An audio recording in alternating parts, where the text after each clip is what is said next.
subscribing da kuma ƙararrawar sanarwa domin samun waƙoƙinmu da kuma shirye.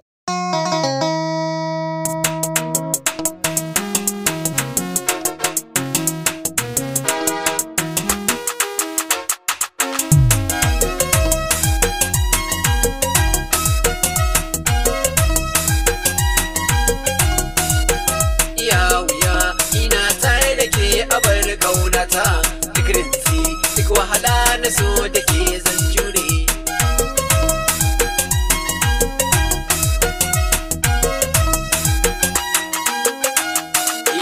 A garin nan samun kamar rike sai an dara fagen ibada ilimi da tarbiya kin sara kiyo rubon su yayya da gaskiya sai fara sarauniyata mai kyandiri da kyawun sura.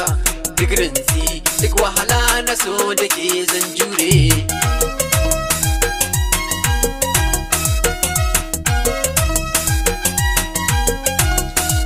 Dai alƙawar duk wahala na so da ke zan ɗauka ni ke kaɗai zan iya baiwa rayuwa ta duka kiban guri sana a zuciyar ki in yo saka rinsi wuya ita rayuwa ka so mai sanka har abada. Sona ki ba batun in ture.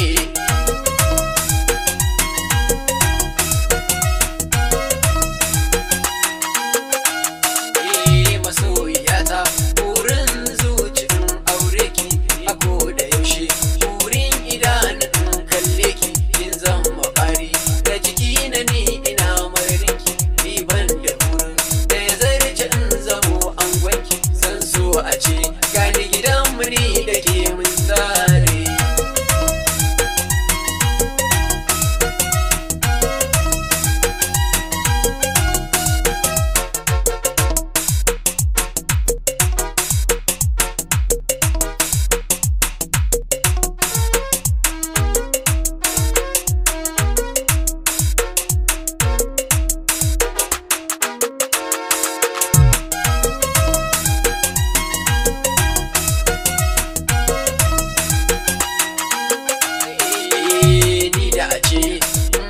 Ki gwara kowa ya mace na sadaukar miki rayuwa ta don mun dace iya wuya araba ni da ke karya ce dan shamuwar mu da ke ya wuce a bada kwatance ko mutuwa zaki zana so a ce mai tare.